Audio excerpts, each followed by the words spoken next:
jog on, the footpath way, and merrily bend the stile a merry heart goes all the day. A sad one tires in a mile Winter's Tale. Let the reader conceive to himself a clear frosty November morning, the scene in Openheath, having for the background that huge chain of mountains in which Skiddaw and Saddleback are preeminent. Let him look along that blind road, by which I mean the track so slightly marked by the passenger's footsteps that it can but be traced by a slight shade of verdure from the darker heath around it, and, being only visible to the eye when at some distance, ceases to be distinguished while the foot is actually treading it. Along this faintly traced path advances the object of our present narrative. His firm step, his erect and free carriage, have a military air which corresponds well with his well-proportioned limbs and stature of 6 feet high. His dress is so plain and simple that it indicates nothing as to rank. It may be that of a gentleman who travels in this manner for his pleasure, or of an inferior person of whom it is the proper and usual garb. Nothing can be on a more reduced scale than his traveling equipment. A volume of Shakespeare in each pocket, a small bundle with a change of linen slung across his shoulders, an oaken cudgel in his hand, complete our pedestrian's accommodations, and in this equipage we present him to our readers. Brown had parted that morning from his friend Dudley, and begun his solitary walk towards Scotland. The first 2 or 3 miles were rather melancholy, from want of the society to which he had of late been accustomed. But this unusual mood of mind soon gave way to the influence of his natural good spirits, excited by the exercise and the bracing effects of the frosty air.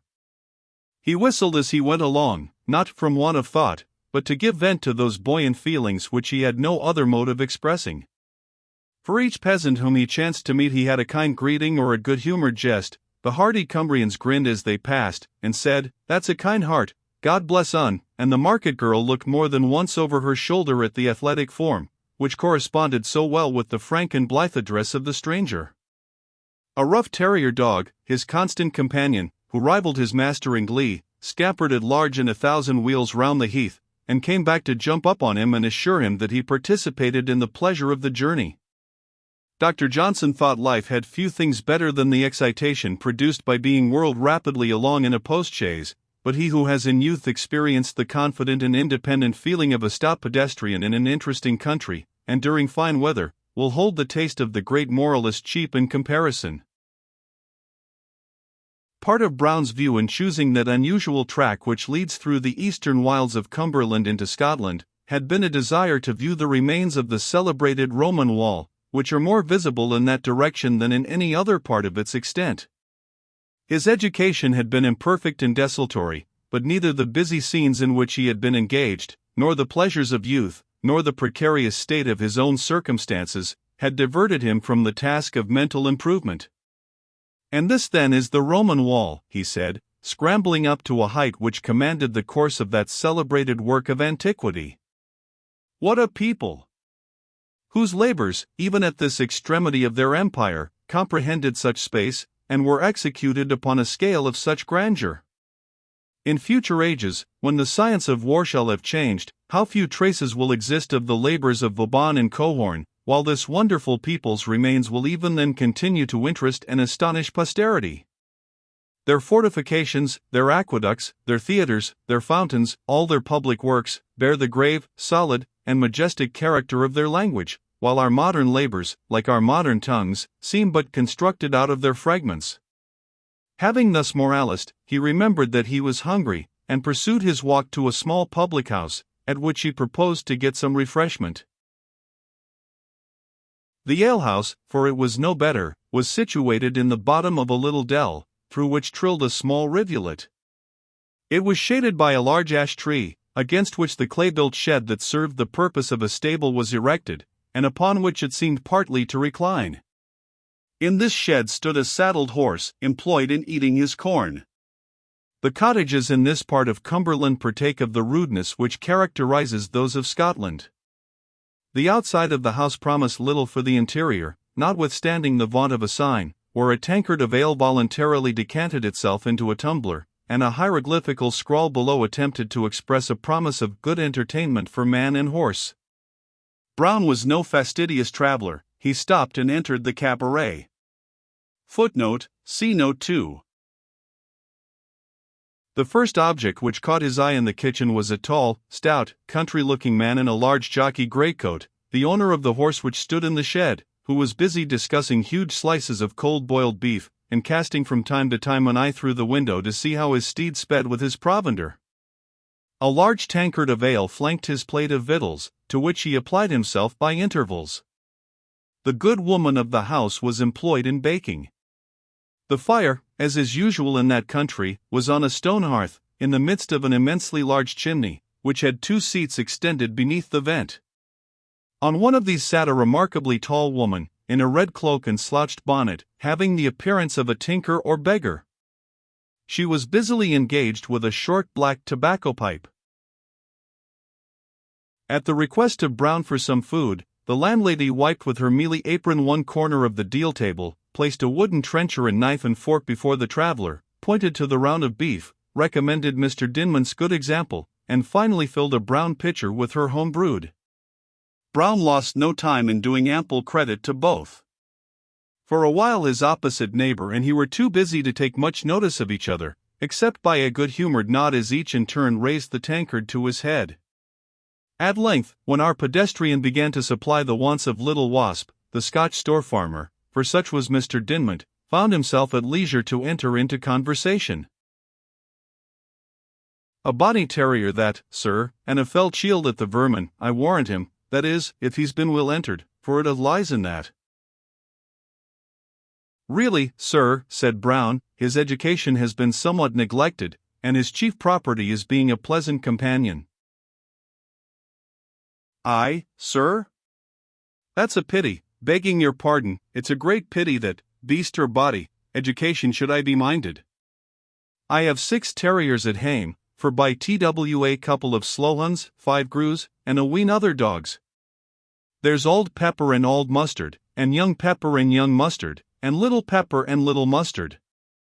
I had them irregularly entered, first why Rottens, then why Stots or Weasels, and then why the Tods and Brocks, and now they fear nathing that ever can why a hairy skin on't. I have no doubt, sir, they are thoroughbred, but, to have so many dogs, you seem to have a very limited variety of names for them?" "Oh, that's a fancy of my own to mark the breed, sir. The Duke himself has sent as far as Charlie's Hope to get no dandy Dinmont's Pepper and Mustard Terriers. Lord, man, he sent Tam Hudson." Footnote, the real name of this veteran sportsman is now restored, the keeper, and sicken a day as we had why the Fumarts and the Tods, and sicken a Blythegee down as we had again Ian. Faith, that was a night. "I suppose game is very plenty with you?" "Plenty, man. I believe there's mair hares than sheep on my farm, and for the moorfowl or the grey fowl, they lie as thick as deuce in a dew-kit. Did ye ever shoot a blackcock, man?" Really, I had never even the pleasure to see one, except in the museum at Keswick. "There now! I could guess that by your Southland tongue. It's very odd of these English folk that come here, how few of them has seen a blackcock. I'll tell you what, ye seem to be an honest lad, and if you'll call on me, on Dandy Dinmont, at Charlie's Hope, ye shall see a blackcock, and shoot a blackcock, and eat a blackcock too, man." "Why, the proof of the matter is the eating, to be sure, sir, and I shall be happy if I can find time to accept your invitation." "Time, man? What ails ye to gie hame whiny the now? How do ye travel?" "On foot, sir, and if that handsome pony be yours, I should find it impossible to keep up with you." "No, unless ye can walk up to 14 mile an hour. But ye can come hour the night as far as Rickcarton, where there is a public, or if ye like to stop at Jockey Greaves at the Huch, they would be blithe to see ye, and I am just gone to stop and drink a dram at the door wy him, and I would tell him you're coming up. Or stay, good wife, could ye lend this gentleman the Goodman's Galloway, and I'll send it hour the waste in the morning why the Collant?" The Galloway was turned out upon the fell, and was swear to catch a wheel, there's nae help for't, but come up the morn at ony rate. And now, good wife, I'm on ride, to get to the Liddell or it be dark, for your waist has but a kittle character, ye ken yoursel. Hout fie, Mr. Dinmont, that's no like you, to gie the country an ill name. I wot, there has been none a stirred in the waste since Sonny Culloch, the travelling merchant, that Raleigh Overdees and Jock Penny suffered for at Carlisle twa years since. There's no ane in Bewcastle would do the like oath that now, we be a true folk now. I, Tib, that will be when the deal's blind, and his eens no sair yet. But hear ye, good wife, I have been through maist fecko Galloway in Dumfriesshire, and I have been round by Carlisle, and I was at the Stainchy Bank Fair the day, and I would like ill to be rubbed say in your hame, so I'll take the gate. Hae ye been in Dumfries and Galloway, said the old dame who sate smoking by the fireside, and who had not yet spoken a word. Troth have I, good wife, and a weary round I've had o't. Then ye'll maybe ken a place they see Ellangowan? Ellangowan, that was Mr. Bertram's? I ken the place weel enough. The laird died about a fortnight since, as I heard. Died, said the old woman, dropping her pipe, and rising and coming forward upon the floor, died? Are you sure of that? Troth, am I, said Dinmont, for it made nae SMA noise in the countryside. He died just at the rope of the stocking and furniture, it stopped pit the rope, and mony folk were disappointed. They said he was the last of an old family too, and mony were sorry, for good blood's scarcer in Scotland than it has been. Dead, replied the old woman, whom our readers have already recognized as their acquaintance Meg Merrilees, dead. That quits a scores. And did ye say he died without an heir? I did he, good wife, and the estate selled by the same token, for they said they couldna have selled it if there had been an heir male. Selled, echoed the gypsy, with something like a scream, and wha durst buy Ellangowan that was not of Bertram's blood? And wha could tell whether the bonny knave bairn may not come back to claim his ain? Wha durst buy the estate and the castle of Ellangowan? Troth, good wife, just ain they writer chiels that buys a thing, they see a him glossin, I think. Glossin. Gibby glossin. That I have carried in my creels 100 times, for his mother wasna muckle better than missile, he to presume to buy the barony of Ellangowan. Good be why us, it is an awful world. I wished him ill, but no sic a downfa as a that neither. Ways me to think o't. She remained a moment silent, but still opposing with her hand the farmer's retreat, who betwixt every question was about to turn his back, but good-humoredly stopped on observing the deep interest his answers appeared to excite. It will be seen and heard of earth and sea will not hold their peace langer. Can ye say if the same man be now the sheriff of the county that has been SAE for some years past? Nah, he's got some other berth in Edinburgh, they say, but good day, good wife, I'm on ride. She followed him to his horse, and, while he drew the girths of his saddle, adjusted the wayless, and put on the bridle, still plied him with questions concerning Mr. Bertram's death and the fate of his daughter, on which, however, she could obtain little information from the honest farmer. Did ye ever see a place they see a Derncleugh, about a mile frae the place of Ellangowan? I what will have I, good wife? A wild-looking den it is, why a win old was owed shillings yonder, I saw it when I gied ower the ground why ane that wanted to take the farm. It was a blithe bit ance, said Meg, speaking to herself.